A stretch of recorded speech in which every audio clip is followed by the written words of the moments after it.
Thoughts on the firing of Mike Brown? Awful. Yeah, awful. What really pissed me off about it was the fact that they lost last night. They had practice this morning. He does his post-game media, and he's in his car going to the airport to fly to LA, and they call him on the phone. No class, no balls. That's what I'll say about that. No class, no balls. Mike Malone is truly the biggest NBA gangster, dude. All I have in this world is my balls and my word, and I don't break them for no one. So the Kings really fired Mike Brown just 2 years after being named the head coach of the year and leading the Kings to the #1 seed in the mighty, mighty West. People forget about that. The Kings not too long ago were on top of the world.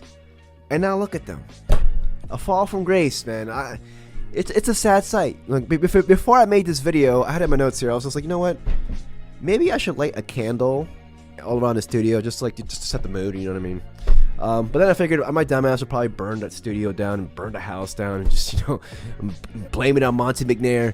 But it's sad, man. It truly is. And other head coaches over here are like spewing their thoughts about this. Very disappointed to hear the news. Mike is a great friend, great coach. So shocking when a guy is the unanimous coach of the year a year and a half ago. And when you think about where that franchise was before Mike got there, where they've been the last couple of years, the job that he and his staff have done, it's just really shocking. Just shocking to me, and I'm sure all the guys, all the people in our profession, men and women, just absolutely shocked that that decision was made. So, damn, you think he passed away with all these quotes, but that just shows how much he was respected, dude. Gotta respect your elders. Sometimes. I don't know. Hitler was my elder one time. Why am I talking about Hitler when I'm talking about the freaking Kings? I'm sick. That's my excuse. But you see, the Kings fired head coach Mike Brown less than halfway through his 3rd season with the Kings, and did it while the Kings were suffering a 5-game losing streak.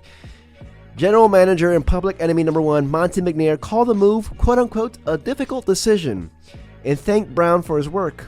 Assistant Doug Christie will take over as interim head coach. Doug Christie? What the fuck was Doug Christie? What the? That Doug Christie? Fox getting in the face, elbowing Christie. Christie wastes no time getting up, flipping the ball even at Fox, and then Fox pushes Christie, and Christie pushes Fox right there in the face. Guess what's going to happen? And then everyone gets involved. I mean, the entire Kings bench comes out to join this mess, and look who's there. Do you notice as soon as Shaquille gets involved, everyone sort of backs away? Watch this. Ladies and gentlemen, it is with great sorrow to report that I am officially an old bag. Yeah, this news cements it. I remember growing up seeing Doug Christie fight for his life to keep up with Kobe Bryant, Kobe Bean Bryant, rest in peace, the GOAT, the legend. And now he's over here coaching the Kings, dude. Damn, that's just like, I feel like somebody just stabbed me in the sternum with that one. It's like, holy hell, I'm old, dude. I'm old. I don't care. Sometimes you just gotta accept reality, okay? Kings fans have waited 16 years to reach the playoffs. 16 years before Mike Brown came in. And not only took them to the playoffs, but they were #1 in the Western Conference just a year and a half ago. But yeah, in this video, I'm going to go in a bit deep regarding the Kings' current downfall that's currently happening in the NBA. So if you enjoyed this video, please like and subscribe. I would truly, truly appreciate it. All right, let's get on with the video. So what makes this firing very devious and very just overall just negative is that the Kings informed Mike Brown of the firing on a phone call while he was driving to the team plane for a flight to LA. The Kings made a decision to part with Brown mid-afternoon and decided to call him right before he entered the plane, sources said. That's like, if you're gonna fire somebody, do it before their day starts, or do it right at the very end of the day. Don't do it like right before this dude is, and like, they should pay him for his gas before he got to the plane. Like, time is valuable. Time is of essence. I know, cause I'm old, okay? That right there to me is just, that's just lack of respect right there. Brown's firing comes as the Kings are mired in their longest losing streak since January of 2022, with all 5 losses coming at home. The Kings are currently 13-18 and 3 games back of earning a berth in the play-in game. The Kings have now lost the NBA worst 9 games this season after leading in the fourth quarter with the most woeful one against the Pistons. And you know what? That was a good game. I actually watched towards the end of the game, and the Kings were actually leading. And as I was watching this game, I was just like, oh shit, the Kings are going to win this. I was like, the Kings are going to win this, dude. But Jaden Ivey and company just took over. I mean, the Kings were leading by 10 points with less than 3 minutes to play in the game. And then Jaden Ivey converts a God-given 4-point play with 3 seconds left and, just ends the game for there. Beasley, he's got 3 threes this quarter. Ivey looking for a foul. Bailed out and one. Wow. Immediately up the floor. Sacramento stand up. This Golden One center to go. Here comes De'Aaron Fox. Half-court heave. Fox, that's good if it goes. And the Pistons rally down. Thank you.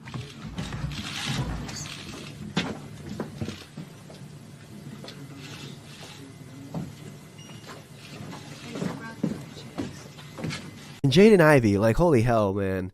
He's out here getting people unemployment checks. You see, the Kings came into the season with hopes of finishing in the top 6 on the West while avoiding the play-in tournament after acquiring DeMar DeRozan in a sign-and-trade deal over the summer. DeMar DeRozan joined De'Aaron Fox, who's a star, Sabonis, who's a star, Keegan Murray, who's an upcoming, I don't know if we're going to say star, but Fox, who is entering the second to last year of his 5-year, $163 million contract, declined to sign an extension in the offseason. He also said in a podcast with Draymond Green this. What was the motivation for you to pass on the extension? For me, man, it has all to do with just the team, the organization. Where are we going? I want to make sure that we're in a position to try to win in the future. Because that's ultimately what I want to do.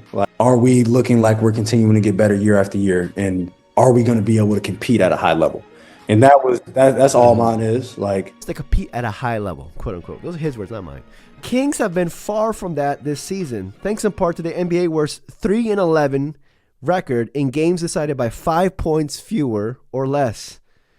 Dude, I'm sorry to say this, but the Kings, they're not clutch.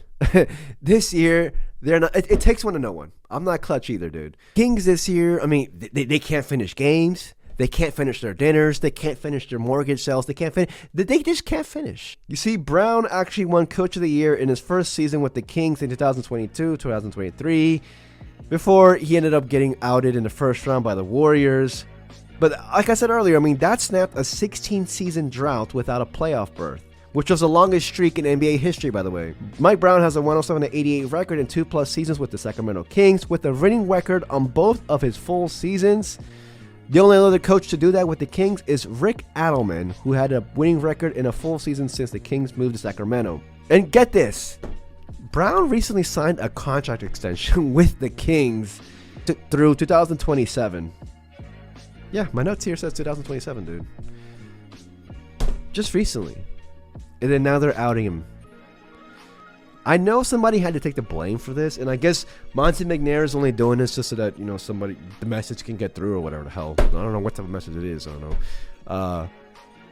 But doing that after signing in a contract extension with Mike Brown, that's like proposing to a girl, and she's like, oh, yes. And then 2 months later, you call her and you're like, I need a break. I need a break. And then the girl's like, what the hell? You just literally freaking got on your knees and just the timing. It's really bad. You never know. What if the Kings turned it around a couple months from now? What if the Kings got hot when it mattered, which was in late March, April? They had the talent, I don't know, man. Hopefully I'll be feeling better soon, but I just had to make a video on this. Mike Brown. He's going to be fine, dude. He's going to be fine. But I think the Kings are making a bad mistake right now because this could be a stepping stone to De'Aaron Fox being traded or him just requesting a trade. If Fox leaves, Sabonis is going to leave. Then the whole team's going to implode. I don't know. I don't want to jump to conclusions, but yeah, man. If you see a Kings fan, give him a hug. Give him a free Slurpee. Give him a PS5. The PS5 you don't use anymore, give it to them. All right? I'll do that too. Okay, no, I won't. All right. If you enjoyed this video, please like and subscribe. I would truly, truly appreciate it. Till next report. Peace, y'all.